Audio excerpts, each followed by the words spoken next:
Hi, everyone. Welcome back to the Perspective with Viv podcast. My name is Viv, and this is the show. Today's title is Sensual Seduction with Perle Noire. Perle Noire is a healing and intimacy coach, formerly globally recognized burlesque star and trafficking survivor. She's the founder of Healing Through Seduction, a practice that blends ritual, self-intimacy, and embodiment to help women reconnect to their bodies, regulate their nervous systems, and reclaim their personal and ancestral power.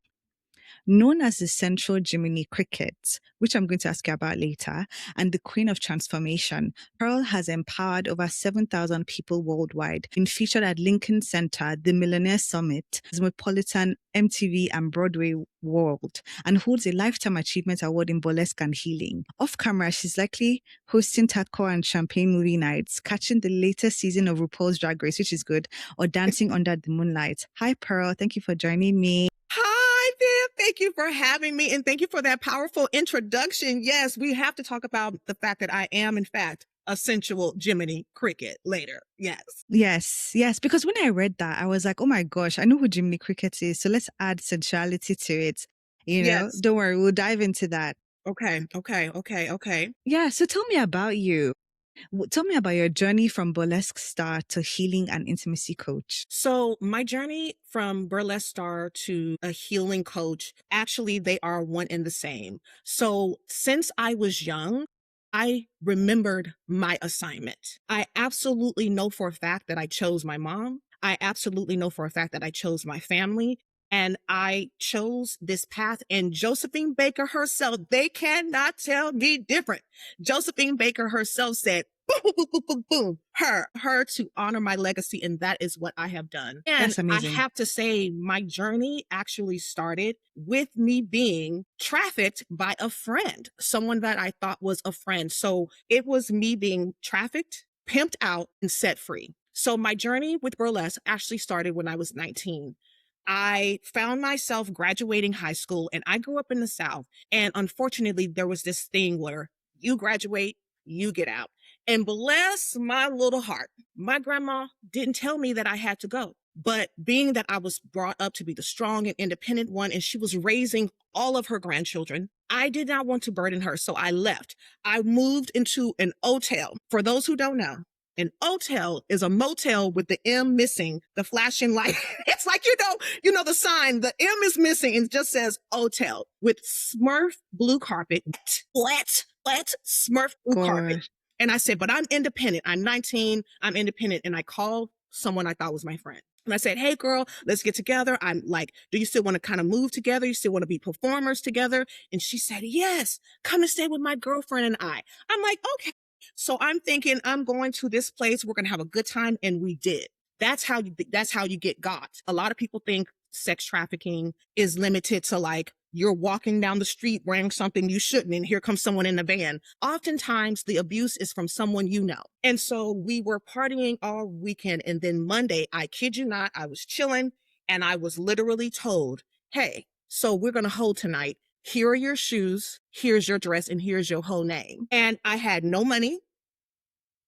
I had shame, first of all, that I found myself in this predicament, and I didn't think I had family to help me. So I was forced to prostitute myself for a night. I did what I had to do to survive, right? I slept with 3 men against my will for that night. But on the ride home in the car, I was like, but this is not going to define me, and I'm getting the F out of here. I don't know how. And I said, pray to your ancestors, pray to the moon. And I started praying to the moon. I said, I know for a fact you did not bring me this far to leave me here. Someone needs to get me out of here. We get back to the house. I'm sleeping, plotting my escape. And I kid you not, the next day, the pimp came into my room. And she said, and it was a woman too. That's why my guard was down. That is why my guard was down. The pimp was a woman. And she said to me, I got to let you go.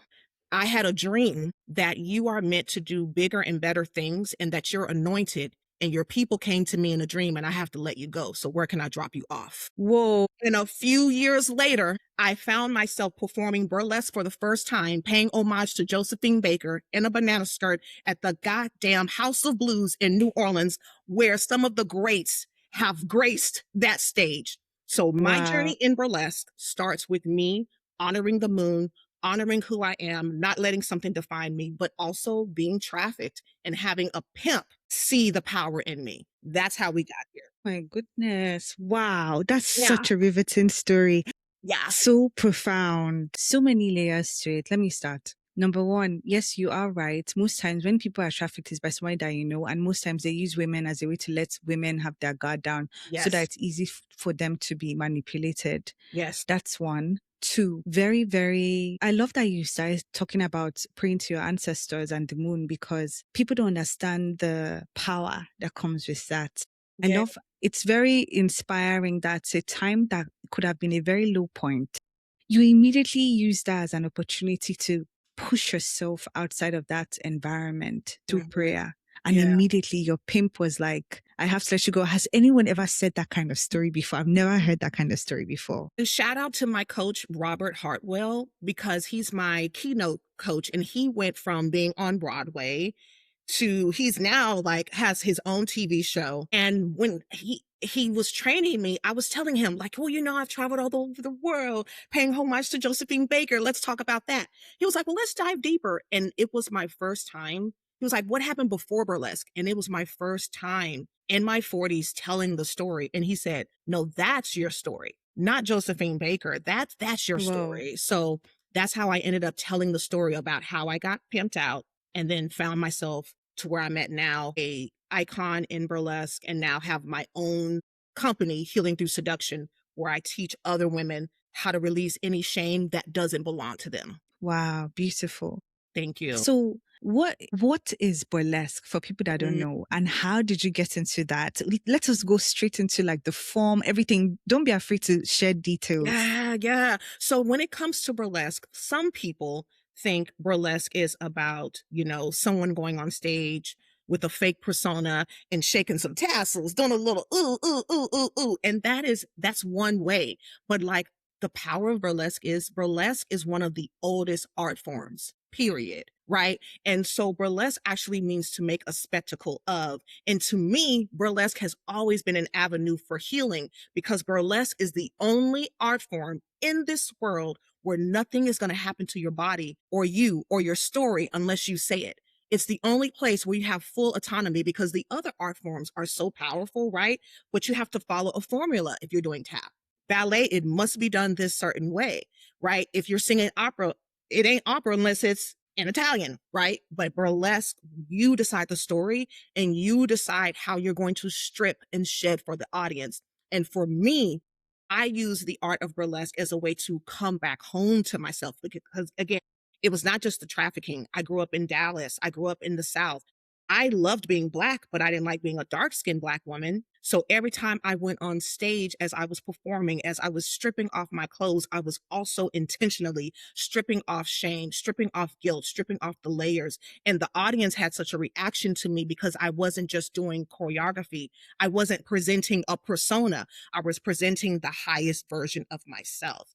And so burlesque to its core, it absolutely is an art form where you can be glamorous, you can create a fake persona, you can shake a little tail feather. But the way I teach it and the way I lived it is this is an opportunity to heal because burlesque gives you an opportunity to have your autonomy. It's so impressive. And I'd love for you to shed more light on what you mean by shedding shame, shedding, Mhm. all those burdens by removing your different items. Yes, yes, yes. So, especially in my classes, right? Even if you're not a burlesque performer, I still always incorporate the art of striptease and taking off our clothes, taking off a robe, taking off a glove. And what I say to the people is when you take off this glove, when you take off this robe, imagine that you're either letting go a part of you that, as the people say, who no longer serves you. But more importantly, I ask them, activate a part of you you've been suppressing. If you want to heal, if you want to be more confident, if you want to be empowered, you have to own your role in your own suffering, not the man, not the billionaires, not the millionaires, not your family. You. Now that you know better, you can do better. How can you do it? You can start by saying, okay, I've got this glove on. I've got this robe on. I'm going to take it off. And as I take it off, I'm going to activate me. I am manifesting me first, and then the world will follow. So profound, manifesting me. I'm Because manifesting me. let's say I was like a budding burlesque dancer and I wanted to tap into the aspect of me that was suppressed. Are you Yeah, saying that as I go on stage, I just imagine, okay, the part of me that suppressed was one that was vocal and could yeah, show her rage, her anger, yeah. her quick witness, or what do you call it, quick wit. Yes. So I don't know. I think that being on stage would definitely be very empowering because that would mean embodying that persona or that you're afraid to be seen and Yeah, allow that part to be seen, right? So that's where yes, the healing comes from. It's kind of like stepping into that role of embodiment while on stage. But it's not a absolutely. fake role. It's the Yeah. real you, the part of you that you don't give permission to show. Oh, wow. I can see how that can be Yes. healing. Yes, yes. If you have the part of you that you've been suppressing, like you said, if it's anger, if it's like I'm not using my voice, and then you go on stage, or even again, if you come into a environment where people are going to let you speak, it doesn't even have Mm, to be limited to I'm going to go perform somewhere. Am I going to go in an environment where my voice won't be shut down? And before you get to that environment, what I'm saying is, what's happening when you're home alone? Are you the environment? Are you the safe space for you? Are you the stage? That's what I'm asking everyone to do. beautiful. I think what makes me really impressed is the fact that a lot of times, right, people have to go through very bad situations in order to awaken. But I Yeah, love how when you first joined, you said you always remembered who you were. So yeah. you use, it's like, it's a very subtle story of power because you were at a point where really you had no one and you could have used the opportunity to make you feel like, well, this is what my life is going to be. You know, it's easy to succumb to your environment. Yeah. But like you said to yourself, no, more, please. And you use that. And, to be so young and then to be in burlesque 4 years later, how did you get into burlesque? Like, well, how did it find you? How did So you find it? once I was set free from the pimp, I found myself in New Orleans. And in New Orleans is where the burlesque journey started for me. I was just looking in the newspaper, as you do back in the day. Back in my day, we used to look in the newspaper. They had newspapers. And so I was opening up the newspaper and it literally was there. There was this woman, Black woman named Jeannie Hatt, Alicia Miller, shout out to you. And she said, hosting auditions for this all Black burlesque musical. And I knew a little bit about burlesque, but not too much. So I did a little research. I said, oh, this sounds like it is for me. Went in, auditioned for the role of Lali Fedici, and Mm. Lali Fedici was a stripper who used to be a burlesque star, but now she's kind of haggard. She's got a boyfriend named Tron who ain't shit. And I was like, oh, I know Lottie. I unfortunately I've been her and I've grown up around her. So I went to audition and found myself doing this all Black burlesque musical. And doing that research, I was like, I want to dedicate my life to this. This is so empowering because again, burlesque is music. Burlesque is, shows like I Love Lucy in living color, the format to where it's basically a spectacle taking you out of your reality and helping you create your own reality in that moment. It's storytelling, it's theater. And so Yes, it Burlesque for is. me started in New Orleans when I was doing this musical, and that was in 2003. Wow, beautiful. Thank you for telling that story. Thank you. No, it's wonderful. I think one thing about this journey, from what I'm hearing, is that it's beautiful to know how aware you were. You get me? Like you stumbled across burlesque and you resonated with it to the point where you're like, I'm going to devote my time to this. I love that. A Yeah. lot of people don't have that. And I wanted to ask you, are you a fire sign perchance, like an Aries? Am I an Aries? I have a little bit of Aries in my chart, but I'm definitely a textbook Cancer. Really? Textbook Interesting. Cancer, but I have a lot of Aries, I have a lot of Gemini, I have a lot of Mm. Pisces and Taurus. So like and Leo. So you're probably Oh, picking up on yes. the I can Leo in feel my that chart. Leo energy with the hair and with Yeah, the energy. Yes. yeah, yeah, Wow. yeah. Interesting. Interesting. The red was also making me feel like that was so Aries. The red Oh, lipstick, the red nails. That's red. so me because I'm an Aries. Because I'm an Aries. So red lipstick, red nails is really my Yay. go-to. With a Mhm. black outfit. Come Yes. on. Like you're giving. I gotta give it to the people. I gotta give the people what they want. Honestly, you're giving. Thank you. Thank you so No much, problem. beautiful. Thank It's you. so good. So let's talk about self-seduction. What's Mm. that? And why is it healing? Thank you. This is my favorite subject, obviously, right? So to me, self-seduction is the most powerful healing ritual that we can actually have. Self-seduction in today's term would be self-love. And unfortunately, a lot of people roll their eyes at the idea of self-love. And I always say, now let's come in here. Come sit with me. Why do you roll your eyes at the thought of saying something like an affirmation or a romantic thing to yourself, but you don't roll your eyes at the idea of faking it in the bedroom? You can fake it in the bedroom, but talking nice to yourself, that's where you're going to draw the damn line. Oh, okay. Let's unpack that. So self-seduction to me is not just about, saying nice things in your mind, but the way I teach it is self-seduction starts with you trusting yourself, this version of yourself on a deeper level. When we are seduced by other people, it's like, oh, yes, for depending on how you think of seduction, seduction could mean manipulation to you. Seduction could mean an evil demonic spirit, right? All these things that are taught about seduction, but seduction is actually no one can seduce you with their abs, with their money, with manipulation unless you trust them first. So when I ask people to focus on self-seduction, I'm saying trust yourself, honor your own moral compass, honor your own body's compass. Because when you think about trusting yourself and you do it in a seductive manner, right? You're being kind to yourself, okay? You're holding yourself. And when we seduce ourselves more, we learn how to trust our body, which means we trust our intuition more. And when you trust your intuition more, you trust your dreams more. And when you trust your dreams more, you trust your spiritual team more. You have less doubt. So when I say focus on self-seduction, I'm asking you to trust yourself instead of seeking what I like to call emotional surrogates. That's profound. Thank Wow. you. Thank you.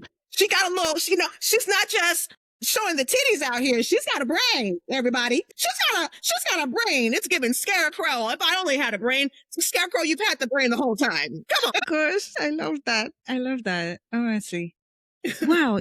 Okay, so from what you've said to me, self-seduction, right? Mm-hmm. I feel like self-trust is very important because, like you said, people go outside seeking validation from other people to Yes. kind of resonate with their inner mind, their inner voice, their Yeah. inner feelings, Yeah. And once you have self-trust, honestly, it really comes with intuition. When you have a self-trust, your intuition is on a whole all-time high because you trust what you're receiving. So you're receiving more at a stronger frequency or in a more resonant kind of feeling, as opposed to before where it could just be fleeting. So I see how that could lead to healing. I really see that. But you know what? I'm seduced by the word seduction because I feel like if we're talking about parts of us that have been suppressed, I'm going to say something. I posted something. There was a TikTok video that I saw in which someone was like, let me tell you guys something. Being a hoe is fun. Being a hoe is fun. Yes. Okay. So, and then she fell off her chair. So she was then like, never mind. Yeah. But when I posted it, I was like, message is still valid. I'll tell you my point. I feel that I'm a very sensual, sexual person. Yeah. And it's about finding the art form because my art form was sex. Finding that art form to express those aspects of yourself that you hold back, to release those inhibitions. So when you say self-seduction, I'm thinking to myself, how do we bring that energy back to self, where it's not like you're seeking to express through sex with a person, but express that, I would like to say, gift with yourself. So there's this energy of, okay, this is a new avenue for healing that I will explore after this episode. But I just want to tell you that that's what it brought up for me. I can see how self-seduction will be healing. I can see that. Yeah, I'm excited you're going to explore it a bit more. Thank you. You're very Yeah, I'll let you welcome. know how it goes. Please let me know how it goes, please. Yes. Now, can you walk us through your healing through seduction framework? Yes. So healing through seduction is my powerful framework. And first of all, it was my students. I started teaching workshops for women and femmes and trans people and non-binary people to come back home to themselves. Nice. And they Oh, were the wow. ones that were like, this is not burlesque. This is deeper than that. This is healing through seduction. So they're the ones who named it. And what I go through in the framework is, one, we're going to redefine intimacy. You have to redefine it because so many of us believe intimacy is limited to sex. Intimacy Mm. is limited to outside validation. Intimacy is limited to sacrifice. Ooh, okay. Okay, and then we are going to honor our boundaries. We're going to honor our boundaries, not so we can change how other people are acting or responding to us. Honoring your boundaries it's about you shifting your behavior. And so when you're trying to be empowered, when you're trying to be more confident, you have to look at how you are responding to yourself. Then we're going to think about self consent. One of the practices I walk the ladies through is asking each chakra for consent. So I'm giving myself consent to trust my crown. I'm giving myself consent to trust my dreams. I'm giving myself, before I got on this podcast interview with you, I said, I give myself consent to trust my voice and to trust my point of view, what I have to say. I trust myself to keep my heart open, even after heartbreak, knowing that it's not about closing myself off, but it's about listening to my body's signals the first time and having more discernment, right? So we think about what is consent when you ask yourself for it first, giving yourself to have consent to what I call strong friend business hours. I'm only going to be the strong friend from these hours. And then after that, I'm not going to hear you talk about Tron, who you are not going to leave just yet, right? We're going to activate our chakras on a daily basis. Why? Because for so many people, the only time they have an out of body experience is when they are pretending to have an orgasm or when they're having one. And listen, sex is powerful. Orgasms are great, but you have to learn how to be on that higher plane, on a higher level. You have to learn how to be uninhibited outside of your groin area, right? The other thing we want to do is find your own sanctuary, right? So I encourage people, create an altar for you, not for your ancestors, not for the higher power, right? You. And you go to this sanctuary every single day. On my sanctuary, there's a dark skinned baby doll because that represents the dark skinned child who did not feel loved, did not feel seen, did not feel protected, did not feel beautiful. And I go and talk to her and tell her about all the things that we are doing, right? So you want to also dance your way to self-love. Thinking about loving yourself, for a lot of women, the first thing they learned was not to put their hands on their hip. They learned to cover their body up to avoid danger. They learned that dancing was evil. That's how you attract the wrong attention. So in order to feel empowered and to be embodied again, you have to shift your connection with your hips and dancing, especially if you're Black, especially if you come from a lineage where at one point somebody stole some folks and told them that their religion, their way of healing, which is movement, was evil and wrong. You have to deconstruct that within yourself. So that's part of the framework. Simply put, we're going to focus on embodiment and liberation because you cannot choreograph your way to liberation. You cannot code switch your way to liberation. You have to actually be willing to be in your body outside of service and outside of sacrifice. Wow, that's so profound. Oh my goodness. Thank you. Just a few seconds for me to collect myself because I was like, oh, wow. Come on and collect yourself. Come on and collect yourself. And thank you for asking me about the framework. Yeah, you're welcome. Wow. So you ask your chakras consent, each Yes, chakra. That's each chakra. crazy. Each chakra asks for the consent. You've got to ask your What body the for heck? consent. You've got to. Wow. You've got Wow. to. Then you create an altar for yourself. That's powerful. Yes. And again, This depending is on how you were brought up, that might trigger a lot of people. Like yes. that's sacrilegious. What are you talking about? And I'm like, is it or were abusers the one that taught you not to love yourself? Because we are easier to control when we are numb and when we are hopeless and when we are not connected to self. You've got to have Wow. an altar for you. You've got to have a place in your house where you nurture and worship you because you're worshiping everyone else every single day. You've got to worship yourself. You've got to. Wow. Okay. Thank you. You're That's very welcome. crazy. I cannot wait to get this follow up from you where you tell me all the powerful things that you're going to do.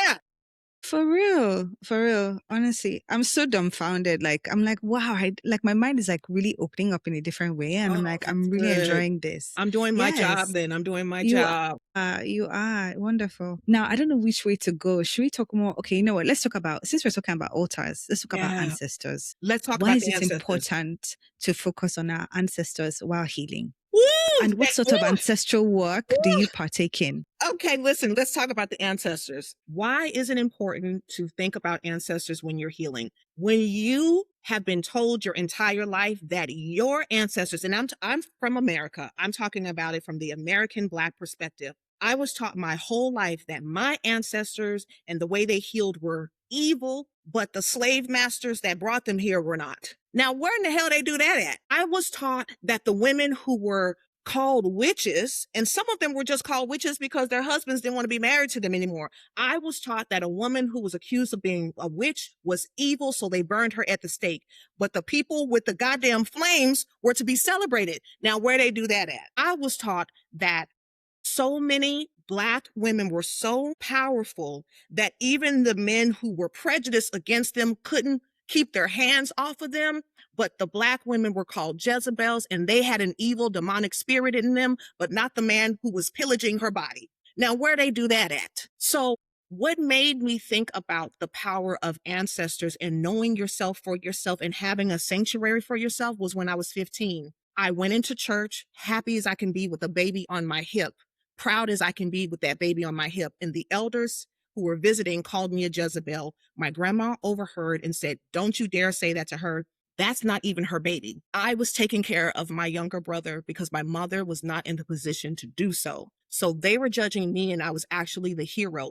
But it taught me that I had to have my own sanctuary within myself, and taught me, like, oh, there's something wrong with them even using the word Jezebel or demonic when they're talking about me. And so my thing is, there's no way you are going to heal if you think your ancestors are demonic, because then that means you're demonic. How can you Thank you. not be Yes. demonic if your ancestors are demonic? And then my question is, well, when does Big Mama, from the funeral when we cry for her, when does she become demonic? Thank you. Thank you so much. Yes. When does she become demonic? So if you are talking about healing, talking about being empowered, how are you going to be empowered if you believe the only thing you were brought here to do is to break generational curses instead of you are here to remember ancestral powers, baby? I'm not saying there aren't generational curses, but that's all we are talking about. It's like, no, no, no. What about the ancestral powers? If you think your lineage is demonic, you think your lineage is less than, there is no way you're going to heal without hurting yourself, because you're going to constantly be on a loop talking about how your ancestors basically ain't shit while you are coveting to mirror the ancestors who are the real evil ones. But the way manipulation works, this is what I give the white man their props. The way manipulation works is you victimize, and then you make the one who's the victim clamor for your approval. Yes. That's my take on it. I agree. I totally agree. Wow. Beautiful. Beautiful, beautiful. And what practices do you partake in? I'm sure you have an altar. What other things do you do? I do. I definitely have an altar, and I practice ancestor veneration through my life. I want to just start there. So Please. my world, how I show up, I am my ancestors' altar. I am the embodiment of my ancestral veneration. And I honor them by, one, honoring that things that I do, like, what people would maybe call Reiki, or how I show up. I'm like, no, these are ancestral powers that no white man can name. I honor ancestors by, yes, having an altar, but unfortunately for me, I have no connection to my ancestors that Mm. were truly empowered, right? And so I can say hello to Big Mama. I can say hello to Mame. I can say hello to all of these people, right? My grandfather and things like that. My aunties, like I honor my Aunt Sherry and my Aunt Sam. Like I honor these people. But in regards to like the tribal ancestors, there's no evidence of them in my life. But I do Mm. give them water. I do give them some little rum, some honey whiskey. When I cook something, nice, I make sure that I give them an offering. And when I'm with certain friends, if we are drinking and we haven't given them something, they will burst a glass. Without fail, a glass burst or something spills. They're like, "Where are our things? Whoa. Where are our things?" Whoa. I also honor my ancestors by honoring glamour, like honoring that Mm. as a Black woman, I am the blueprint for all things that they try to tell me I'm not a part of. It's like, but y'all are copying us. So I honor them by how I dress up as well. That's why I'm always Love that. dressed. Love And I that. honor my ancestors by actually speaking to them out loud. And I get Okay. divination, I get readings, all of that to make sure that I'm honoring them by acknowledging their presence. What was the quote on The Color Purple? Everything wants to be noted. Everything wants to be noticed. And so I think you can honor your ancestors by also just like saying what's up, talking to them, sometimes having dinner with them, having a glass with them, and making sure the last thing I'll say, I'll honor them by saying thank you and making sure I'm not just limiting my connection to them when I'm sad. Mm, good one. Yeah. Wow, thank you for breaking that down. A couple of things that stood out to me when you said that you are your ancestors' altar. A lot of times I did have an altar before. But because of like logistics, I was like, I don't know if I want to be out there, like put it Mhm. out there Yeah, so yeah, everyone can see. But yeah, yeah, yeah. I do feel like having a physical space I can go to all the time helps. And I've gotten readings that have said that. So I'm overriding that fear. Yeah. But one thing that I did say was that I'm a walking altar, and my prayer, like, sometimes, okay, yes, I should pray more, but like, I feel like I don't pray verbally because my life is a living prayer. My actions are a prayer. My thoughts are a prayer. My practices, I pray, I do tarot readings on TikTok every day. I give to the community, like I share, I do astrology reports, like my podcast, like everything is prayer for me. Like, yes, it's good to ask and it'll be good to like, but like I do resonate when you say that you're on the altar. Like, I have to feed the altar. Then when I'm eating, I'm like, yeah, feeding the altar. When I'm drinking, I'm Yeah. like feeding the altar. So but I do love that you said that. And I love, love, love when you've forged a relationship with your ancestors and you see these things that they do to Mhm. send you a message. For example, Absolutely. glass breaking is crazy because that is so crazy. I love that. I love seeing things like that. Then I remember when I had my practice, always be going to the altar and everything. Like whenever my ancestors wanted something, I'd start craving it. Like there was this time when I was like, oh, I need coconut so badly. I need coconut so badly. I was like, no way. I know this is not from me. Oh, And I love that. I need to put it on the altar. There was a time when I was craving honey so bad. And I was like, oh yeah, this is not me. Took the honey, put the honey on the altar as well. And I love that communication. So thank you for that. You're really inspiring me. I think ancestral veneration is very important. I also feel as though, okay, let's go a bit deep. I remember, okay, so you've watched Sinners, right? You I've have. definitely watched Sinners at least 10 times. Thank you. Okay, love At it. least 10 times. Please. Sinners killed me Sinners. with that ancestral message. Sinners killed me.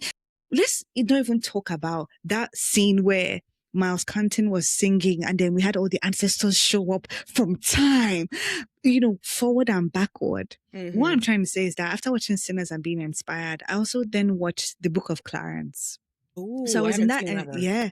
Oh, you should definitely watch that. It's a very good one, Okay. actually. Okay. But like my whole thing was that because I do love film and writing and everything, I was like, Sinners has really reminded me of how much I'm connected to my ancestors and how much I need to tap into it. Guess what? After watching Sinners, I released a 4-part story on ancestors. Oh, I'd been sweet. working on that story, but oh my goodness, watching that film, like it strengthened that connection. The Yeah. stories, oh my goodness. So yes, ancestral veneration, it's a practice that changes you because like you said, it's not only about curses, it's about gifts.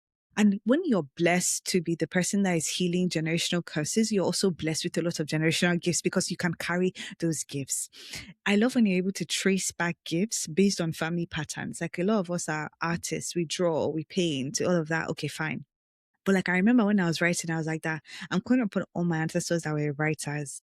Please let me write what I need to write. I know that my writing manifests. I know that when people read my writings, like they're swimming, it's like they're there. But I also know that when I write, I channel. And at one point, it's not just me writing, it's the story telling me what is meant to be written. Thank Yes. you. Yes, yes. I love, love, love that. And you're so right. When we think about our lineage, we can think about, okay, there are creative people. In my family, a lot of people have what we call deja vu. And I'm like, or visions, guys, because no one wants to say the word visions. We're going to say deja vu because that's safer. But it's like, well, Exactly. if we're all doing it, if our grandparents did it and our aunties did it, and now we are the cousins and we're talking about how we're doing it, guys, that has to be ancestral. And like I even said to myself, one of my goals is to scale Healing Through Seduction, to have this seductive healing company that scales to $1 million. And, I had a friend say, "Oh, you'll be the first millionaire in your family." I'm like, the first one who can put it on record, because there's no Ooh. way I would have this dream. Like, a lot of us are like, I'm going to be the first in my family. And going back to what you're saying, no, somebody from the lineage is living through you right now. Someone through the lineage is guiding you. There's no way you would have that thought if someone else in the lineage didn't already do it first. I just don't believe that. There's just no way. Because, like you said, when it comes to your family, there's always patterns. So, so true. And I love that you said that, each person has a gift, and you find out that it's a collective gift running through the family, but Yes. it's only a number of people that are really tapping into it. And I just have to say, like, for example, I've always had this strong urge to work with herbs. It's so far-fetched for me based on my upbringing, right? But doing deeper dives, I found out that let's say the generation before my parents, they all had stores. On my mother's side, they all had stores where they were selling herbs, the siblings. Each person had their store. Yeah. But now we've lost recipes. The gift wasn't passed down to anyone. But yet here I am out of nowhere saying to myself, okay, you know what? And it does show in little things that I do. Like I make teas with like natural ingredients, but I'm like, I need more. I want more. Like I remember there was Yeah. this hunger. I want more. I want to mix things. I want to create things. And you have to do it. Your body is calling you. Your body is saying, remember me. Yeah. Oh, I love that. Remember me. Yeah. I'm loving this conversation. Oh Me my too. gosh. This is going to be a great episode. Honestly, wow. Oh gosh. Okay. So I think these are my questions for ancestral work. I think so. If I have any more questions, we'll revert. But I want us to go back to intimacy and sensuality. You said you help others redefine intimacy. So let's say you're talking to me now and I'm a client. How would you help me redefine intimacy? Well, tell me first what intimacy means to you. Ooh, Tell me okay. first, and then I'll Intimacy. redefine it. Okay, fine.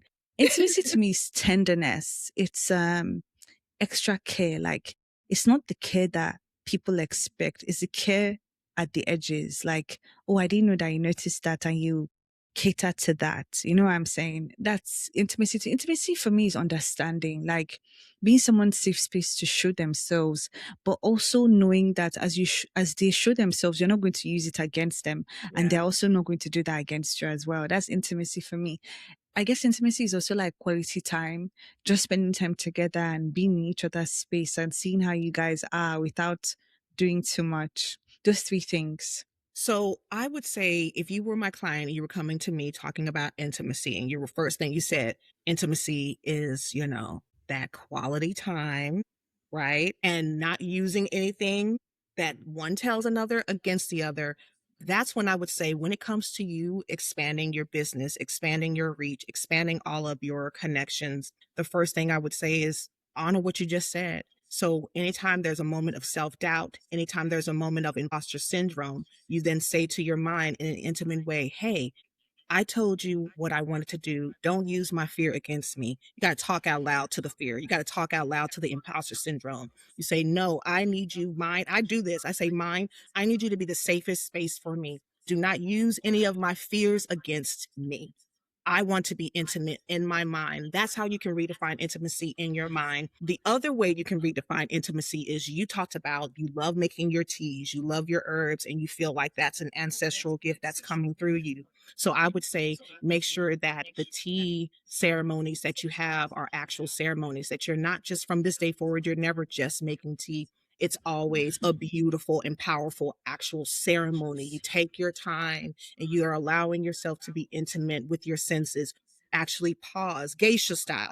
You pause, you actually inhale the sense, and you ask your ancestors to help you remember. You allow yourself to sip it slowly and ask your ancestors to remember, so you can redefine intimacy. Now that you said it, I know this is from my ancestors. So make it an intimate connection with them moving forward. And that's how those are some practices Oh, you can redefine intimacy. wow. Thank you. Wow. Thank you so much. Especially the being intimate in your mind. Yeah. I know that I have this gift of making people feel safe around me. Mm-hmm. And yes, I'm safe with myself. I've been spending a lot of quality time with myself to the point where it's like, oh wow, I Yeah. love you. I see you. I feel you.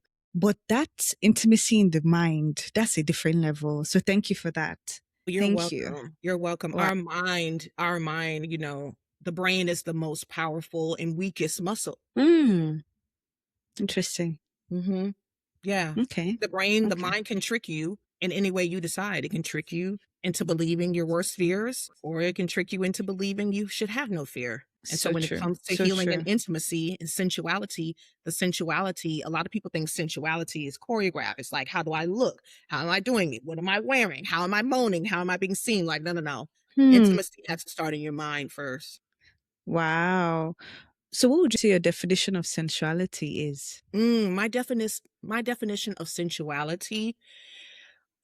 Sensuality to me is allowing yourself to be your most authentic self by yourself or in Mm. someone else's presence. Okay. Sensuality to me is about surrendering to self because, again, it can't be choreographed, your liberation. So, sensuality to me, the reason why it's so feared and why they tell us to suppress it, because that's when you're tapped into your sensuality, you're tapped into your body.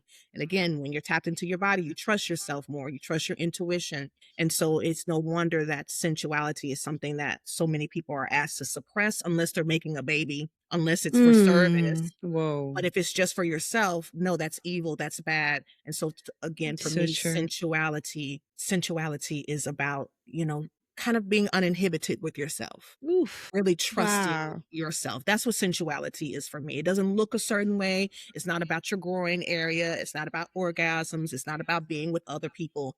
Sensuality is like, I'm going to be liberated in my own presence. I love that. Thank you so much for sharing that. And I'll tell you Hmm. why. Sensuality is a word that I love a lot. It's a It's good like I word. said, like I'm very, it's funny because now I'm really thinking, I never took sexuality and sensuality as the same. But for me, they're both intertwined because I express sexuality in a sensual way. That's how I see it. So I'm an artist first and foremost. And I remember I was a photographer at the time. I've moved to videos. I was, because I'm so in tune with that side of me. I am, even to the point where I wanted to admit this online. I wanted to admit this in this interview. I wanted to tell you that, look, in another life, I definitely would either have had like an OnlyFans or Yeah. like, yes, I would have, because I'm, I'm very free with myself. Like, this is something like you guys would love to see this, wouldn't you? I mean, I tell now you, I'm going so to be who I am. I'm like, well, why aren't we doing the OnlyFans? But continue. We'll continue. We'll talk about that off camera. I'm like, wait a minute. Is there a way we can do it? Is there a way? Because you control what you're showing. So, oh gosh, no, we have to talk about this off We'll camera talk about because it I could offline. Because go on now a I got. tangent. Thank you. Okay. I could go on a tangent. So okay, bringing it back to PG-13. When we're doing like, when I was a photographer, I remember I was like, I'm so in tune with my sensual side. I'm so in tune with my sexual side. I did a series called Sensual Selfies. Oh Sensual gosh. selfies. I mean, bring it back. Sensual selfies.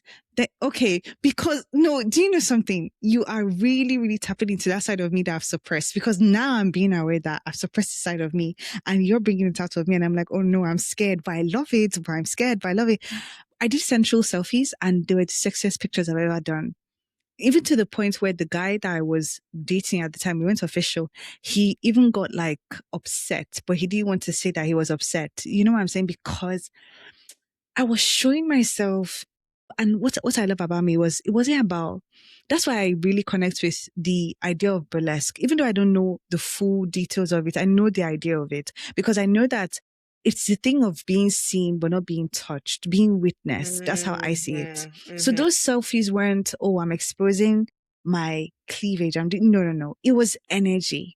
It Yeah. was, okay, say a bit of thigh. You know, I know how to do those things. I was even saying that when I become a musician, just because of my background, I'm going to ensure that I incorporate sensual stuff into my video. Like, it's part of me, but I've always Mm-hmm. felt this need, or I've always felt this compulsion from society to just show it in small doses because everyone else is going to fall apart when they see you in that way. You know what I'm saying? Yeah. I So mean, when you said, go ahead. y- Go ahead. Go ahead, So when please. you said when you said sensuality is about being your inhibited self, it's about letting your real self be seen. I was like, oh my gosh, but how do you even talk to your clients about rejection sensitivity? Because you know when what I'm telling you is that Mm, is a fear of rejection. Like you can hear the underlying fear of rejection that I'm not showing that side of me because of what people around me would, after, oh, I yeah, didn't tell the full story. So afterwards, like when that happened, the photographs, somebody that knew one of my relatives or one of my relatives may have seen it through someone and told mhm, another relative to screenshot the picture so that they could send it to her so she could send to my parents. This was 2018. So I was 23 at the time. And in my mind, I was like, yeah, it didn't stop me. It just made me feel like, okay, if I'm doing this, it would be in a controlled way, but it didn't really stop anything. It just maybe slow down the process. I've always said that this central side of mine is the best side of me. I'm not showing my full self. yeah, And yeah, I didn't know this until we had this conversation because yes, it's been coming up in little ways, like me saying, okay, when I do music, I'm going to ensure that I show my sexiness through sensual ways. Like it doesn't have to be full ass out, but oh my God, you will definitely see me in lace. You see me in lingerie. You see me doing things. You know what I'm saying? yeah, yeah, So yeah. it's been there. And now we're having this conversation. It's coming out like, what is your inhibited self? Okay. I mean, that's what I do. But when it comes to wanting to be sensual, wanting to live out loud, of course, there's going to be the part where you're afraid of how people judge. And that's why in my teaching, we don't focus on it being about anyone even seeing it. So when you work with me, the first thing I do is ask you to have these rituals, ask you to have these hours that you book just for you. So for you right now, you could totally have this OnlyFans fantasy. You can totally have this moment where you go back to those pictures, but it can just be for you. The first step, if you are thinking about how am I going to live out loud without this fear, don't wait until the fear is gone and don't Mm. limit this power to giving it to others. So what I would tell you if you Oof. were my client is let's say every Sunday at 2 p.m. to 3 p.m., you turn off everything. You tell people you're not to be disturbed and you do the videos you would do uninhibited and then send them to yourself the next week or the next month. Make it to where these sensual practices are just for you. Give yourself some months to just be empowered with yourself, and when you allow yourself to truly let it be for you and you get that excitement, then you can decide, just keep this for myself. Or I might want to be very selective. Only a selective group can see these videos. Only a selective group can see this side of me. So when we're talking about fear, we have to think about discernment as well. So it's not about shrinking yourself so outside people can accept who you are, but it's about being very intentional about and where you're going to put that energy out into the world. You get to decide who sees what Wow. side of you. And that's how you're going to, what I like to say, seduce the fear. Wow. Lovely. I love this. Hmm. Yeah, I Thank hope you. that you start that way. Just go ahead and start the OnlyFans, but you're the only subscriber. Film it Mm. and then Gosh. send it to yourself every week. Yeah. Okay. Yeah. Okay. I love that. I love that advice. I'm definitely going to take it. I've always said the same about OnlyFans. I've always said this thing. Yeah, Next and you question. be the only fan. So you're the only fan Yeah. for now. Okay. Yeah, I Next will. next question. Next question. So how can someone use sensuality as a professional or personal superpower? How can someone use sensuality as a personal or professional superpower? I love that. So again, when we're thinking about sensuality, let's say you're about to have a business meeting. You want to get rid of the nerves. You want to go in there indifferent to how the outcome is. Seduce yourself first. You can do that by reminding yourself of what you bring to the table for you. You can remind yourself through seduction to trust yourself. You can activate your chakras with your body. So you also walk in already feeling empowered. Let's say you are using it in your personal life and you want to feel activated before you have a sensual connection with someone. Instead of saying, well, they need to do foreplay on yourself. Use a vibrator. And instead of going straight to your groin area and being on autopilot, use the vibrator on your different chakra points so that you can activate. That's something we do in my classes as well. Putting the vibrator on your different, and you can even do the erogenous zones as well, but your different chakra points so you can actually activate yourself. Again, seduction is about trust. Sensuality is about being uninhibited with yourself. So before that business meeting, go ahead and rev your own self up. Talk kindly to yourself so you walk into that interview already pumped up. Remember when we started? You were like, oh my God, I love your energy. I hadn't even said anything yet. Why I met with you, I had already talked to myself in the mirror about who I am. I had already activated my chakras. I had already asked myself for consent. I already had touched my body to make sure I'm walking in with this sensual power, which is basically walking in with me. So powerful. Wow. Mhm. Thank you. And let's give a small example. I do feel as though I sort of like not necessarily rev myself up. I think my engine is always on. But like I said, because being in that energy, that central energy is a natural thing for me, I've noticed it more in professional settings. Before I was mostly working on my own remotely, but now that I'm in corporate, when we have forums or conferences, I know the way I walk into a room and the way I look around, like, this is interesting. What can we get from here? What can we achieve here? You know Yeah, what I'm yeah, yeah. saying? And lately, I've been approaching men for some reason, I'm just reveling in how they respond to my confidence, my energy. Yeah, yeah, Are yeah, they yeah. shy? Are they taken aback? Are they amused? Do they match that energy? There's just something, there's a fire that comes up from that, which I noticed. Yeah. So yeah, I Yeah. can see how that can be a superpower. Yeah, because you go in confident because you've already had a nice talk and moment with yourself. You've already gone to your altar. You've already said hello to your ancestors. So you're not going in seeking any validation. So when So you true. start with the sensuality, you're already tapped into you. So whatever Mm, happens next is just going to happen versus you going in with that desperate energy. Please like me. so Please true. validate me. Please say yes. Right. Yeah. So Yeah. I love that. yeah. Wonderful. So, how do you honor your boundaries while trusting sensuality everywhere? You can honor your boundaries while trusting sensuality first by focusing on constantly asking yourself for consent and constantly Mm, saying, do I really want to do this? And listening, teaching yourself not to shame yourself when the body says no, yeah, period. That's how you that's start that wonderful. process. That's Wow. period. That's how you start that process. I'm learning so much. It's crazy. Good. Good. I mean, I'm a teacher. I'm a sensual Jiminy Cricket. So this is Yeah. what we're doing here. And that's why my next question is, why are you known as Essential Jiminy Cricket? I am known as the sensual Jiminy Cricket because just like Jiminy Cricket, I realize my job is not to force anyone to do anything. My job isn't to force anyone to be on board with what I have to say. My only job is to be a guide, right? If you think about the theme song from Pinocchio, like he's like, and always let your conscience be your guide. Jiminy Yes. Cricket was Pinocchio's guide. He was not there to stop him from doing anything or to force him. I'm a sensual guide. I'm bringing you back home to your body, to empowerment, to your Wow. liberation, to your ancestors. But I am a guide, and I know that, and that also protects me from overgiving, doing too much, playing a role I'm not supposed to play in someone's life. I am meant to be a human being and to be a guide for people who want to be guided from me, but I am not meant to force anyone to do a damn thing. That is what makes me a sensual Jiminy Cricket. That's so powerful. Thank you for explaining that because genuinely, I see what the connotation is with Jimmy Cricket. I see that you're not Hmm. forcing anyone, which is the main thing. You're Hmm. just teaching, you're just sharing, and it's I'm up just to showing them. up. It's like you're teaching them how to fish. So it's up to them to decide if they would learn or, Yeah, you know, yeah, yeah. My job is to be a guide, and that is it.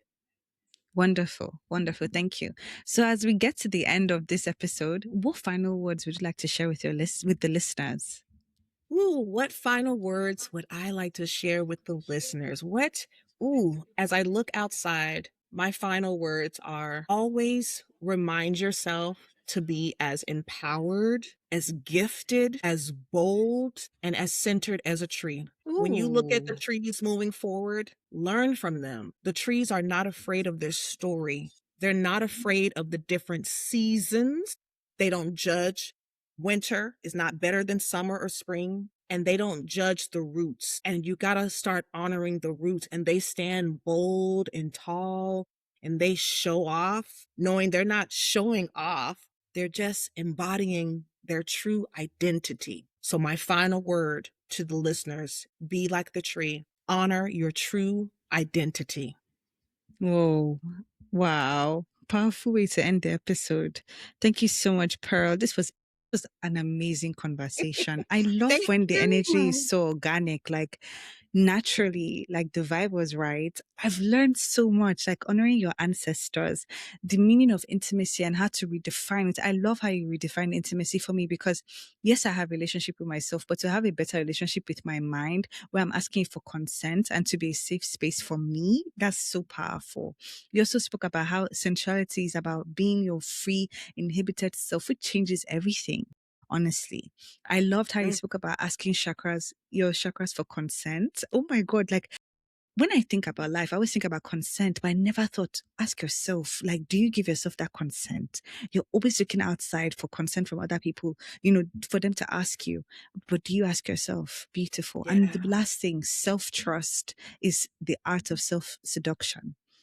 Because when you can trust yourself, you can embody who you truly are and express that aspect of you that you've been holding back, you've been suppressing. And I really like that. So thank you so much for sharing these profound words with us. Ah, Thank you. lovely. I love Thank this you. Thank you. episode. Thank you. Thank you so much. I cannot wait. I cannot wait to just see what you and your listeners do. Thank you so much. Thank you for having me. I appreciate your time. It's my pleasure. Listeners, if you'd like to know more about Pearl and her work, you can find her website in the show notes. But her website is called healingthroughseduction.kit.com. And once again, I'll put it in the show notes so you can learn all about her Healing Through Seduction framework. It's amazing. I'm sure you know that already. Thank you so much, Pearl, for joining us. Oh my Thank God. Have you. a lovely evening. Take care. You too. Bye. Bye.